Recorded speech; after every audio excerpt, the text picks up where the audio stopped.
আসসালামু আলাইকুম বন্ধুরা, কেমন আছেন সবাই? আশা করি সবাই খুব ভালো আছেন। সবাইকে স্বাগতম ফ্যাক্টস অর টেক চ্যানেলে আরো একটি নতুন এক্সপেরিমেন্টাল ভিডিওতে। তো বন্ধুরা, আবারও হাজির হয়ে গিয়েছি অসাধারণ কিছু এক্সপেরিমেন্ট নিয়ে। তো আর কথা না বাড়িয়ে চলুন ভিডিওটি শুরু করা যাক। Number 3, mini play button. তো বন্ধুরা, আপনারা হয়তোবা জানেন 2019 সালের পূর্বে ইউটিউব একজন 1 মিলিয়ন সাবস্ক্রাইবার ওয়ালা ইউটিউব চ্যানেলকে এমন একটি গোল্ড প্লে বাটন দিত। তবে বর্তমানে তারা এমন প্লে বাটন দিয়ে থাকে। তো পূর্বে সেই প্লে বাটনের মতো একটি মিনি প্লে বাটন তৈরি করার জন্য প্রথমেই কিছু অ্যালুমিনিয়ামকে সাইজ মতো কেটে নেওয়া হয়। এরপর সেই অ্যালুমিনিয়াম গুলোকে ঝালা দিয়ে আটকে নেওয়া হয়, আর সেটাকে সিরিজ কাগজ দিয়ে ভালোভাবে ঘষে নেওয়া হয় যাতে এই জোড়ার পয়েন্ট গুলো ভালোভাবে সমান হয়ে যায়।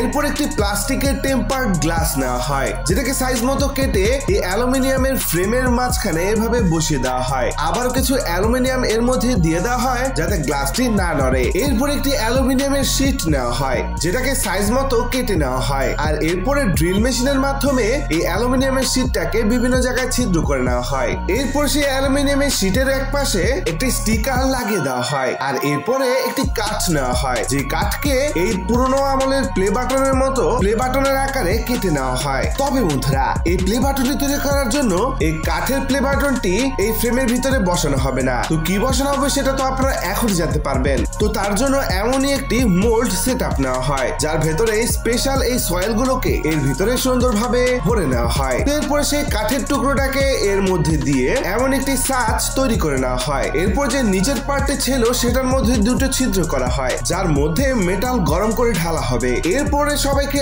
অবাক করিয়ে দিয়ে 100 গ্রামের একটি স্বর্ণের বার নেওয়া হয়, যেটা 100% অথেন্টিক গোল্ড ছিল। এরপর সেটাকে আগুনের মাধ্যমে অনেকক্ষণ তাপ দিয়ে গলিয়ে নেওয়া হয়, আর এরপর সেই গলন্ত গোল্ড গুলোকে এই ছাঁচের ভিতর ঢেলে দেওয়া হয়। আর ঠান্ডা হওয়ার পর সেই মোল্ডটাকে খুলে যখন দেখা হয়, তখন তো আপনারা দেখতে পাচ্ছেন তৈরি হয়ে গেল গোল্ড প্লে বাটন। এরপর সেই প্লে বাটনের নিচের অংশ ভালোভাবে কেটে সিরিজ কাগজ দিয়ে এবং পলিশার দিয়ে ভালোভাবে পলিশ করে নেওয়া হয়, আর আপনারা তো দেখতেই পাচ্ছেন সবশেষে তৈরি হয়ে গেল এই গোল্ডের প্লে বাটনটি। এরপর সেই গোল্ডের প্লে বাটনটিকে এই ফ্রেমের ভিতরে এভাবে বসিয়ে দেওয়া হয়, আর পেছনের দিক দিয়ে ভালোভাবে স্ক্রু লাগিয়ে দেওয়া হয়। আর বন্ধুরা, সবশেষে আপনারা তো দেখতেই পাচ্ছেন তৈরি হয়ে গেল পুরনো আমলের মতো প্লে বাটন, যেটা ছিল একেবারে মিনি সাইজের। তবে এটা ছিল 100% গোল্ড দিয়ে তৈরি প্লে বাটন।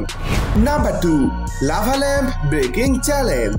তো বন্ধুরা, আপনারা হয়তো বা এই লাভা ল্যাম্প দেখেছেন। এগুলো সাধারণত এমন একটি ল্যাম্প যেটার ভিতরে এক ধরনের লিকুইড থাকে, যেগুলো পানির মধ্যে নড়াচড়া করলে অনেক সুন্দর দেখায়। তো বন্ধুরা, এই এক্সপেরিমেন্টকে আপনারা এক ধরনের এক্সপেরিমেন্টও বলতে পারেন, আবার চ্যালেঞ্জও বলতে পারেন, কারণ এই এক্সপেরিমেন্টটি করেছে 3 বন্ধু মিলে। তো এই এক্সপেরিমেন্টটি করার জন্য প্রথমে এক সারিতে অনেকগুলো লাভা ল্যাম্প এভাবে সাজিয়ে দেওয়া হয়, আর এক পাশে কিছু বালতি রাখা ছিল, যে বালতির নিচে অনেক ধরনের জিনিস ছিল। আর এই এক্সপেরিমেন্টে এটা দেখা হবে যে এই 3 বন্ধুর মধ্যে কোন বন্ধু সবচেয়ে বেশি লাভা ল্যাম্প ভেঙে দেখাতে পারে। তো কোন বালতির নিচে কোন জিনিসটা আছে সেটা কিন্তু এই 3 বন্ধুর কেউই জানে না। তো প্রথম বন্ধু একটি বালতি চুজ করে, আর আপনারা দেখতে পাচ্ছেন প্রথম জন পেয়েছে একটি পাইপ রেঞ্জ। তো এরপরে সে এই পাইপ রেঞ্জটাকে এই লাভা ল্যাম্প গুলোর দিকে ছুঁড়ে মারে, আর আপনারা তো দেখতেই পাচ্ছেন সে এই পাইপ রেঞ্জের মাধ্যমে মাত্র 3টি লাভা ল্যাম্পই ভেঙে দেখাতে পেরেছিল। তো এরপরে দ্বিতীয় বন্ধুর পালা। দ্বিতীয় বন্ধু যখন একটি বালতি উপর করে, তখন সে একটি লোহার বল পায়। এরপর যখন সেই লোহার বলটি সে ছুঁড়ে মারে, তখন তো আপনারা দেখতেই পাচ্ছেন দ্বিতীয় বন্ধুটি মাত্র একটি লাভা ল্যাম্প ভাঙতে পেরেছিল।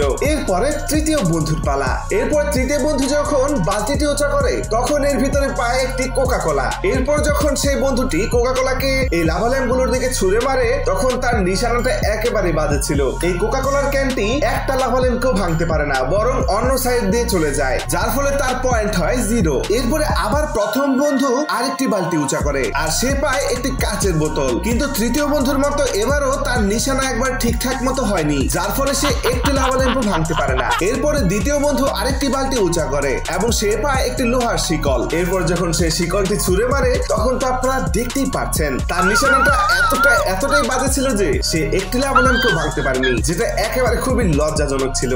তো এরপরে সবশেষে তৃতীয় বন্ধু একটি বলটি উঁচা করে, আর আপনারা দেখতে পাচ্ছেন সে পায় বোলিং বল খেলার একটি বিশাল বড় বল। এরপর যখন সে বলটি এই লাভা ল্যাম্প গুলোর দিকে ছুড়ে মারে তখন তো আপনারা দেখতেই পাচ্ছেন সে সর্বমোট 5টি লাভা ল্যাম্প ভাঙতে পেরেছিল। অর্থাৎ তার পয়েন্ট পূর্বে ছিল 0, এখন তার পয়েন্ট হয়ে দাঁড়িয়েছে 5।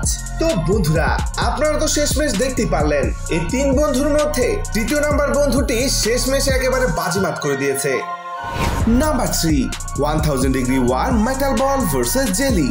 তো বন্ধুরা এই এক্সপেরিমেন্ট করার জন্য প্রথমেই এমন একটি বিশাল বড় জেলি নেওয়া হয়, এরপরে অপর দিক দিয়ে কিছু মেটাল বল নেওয়া হয়, যেই মেটাল বলকে ফার্নেসের ভিতরে রেখে আগুনের মাধ্যমে প্রচন্ড গরম করা হয়। এতটাই গরম করা হয় যে যার ফলে বলগুলো একেবারে লাল হয়ে যায়। এরপর সেই বলগুলোকে যখন এই জেলির উপরে দেওয়া হয় তখন তো বন্ধুরা আপনারা দেখতেই পাচ্ছেন বলটি দেওয়ার সাথে সাথে জেলিটি ছিদ্র হতে থাকে এবং জেলিগুলো গলে গলে লিকুইড হয়ে যায়। আর আপনারা এটা দেখতে পাচ্ছেন বলটি আস্তে আস্তে গলতে গলতে একেবারে জেলির তলানিতে পড়ে যায়। এরপরে আরো কিছু বল নিয়ে সেই জেলির দুপাশে দিয়ে দেওয়া হয়, আর এবার আপনারা দেখতে পাচ্ছেন এই বলগুলো জেলিটাকে একেবারে গলিয়ে দিতে থাকে, আর বলগুলো একেবারে জেলিকে গলাতে গলাতে তলানিতে পড়ে যায়। তো বন্ধুরা এই ছিল আজকের ছোট্ট একটি ভিডিও। এই 3টি এক্সপেরিমেন্টের মধ্যে কোন এক্সপেরিমেন্টটি ভালো লেগেছে অবশ্যই কমেন্টে জানিয়ে দিতে ভুলবেন না। কিন্তু দেখা হবে নতুন একটি ভিডিওতে, ততক্ষণ পর্যন্ত সবাই সুস্থ থাকবেন, ভালো থাকবেন, আল্লাহ হাফেজ।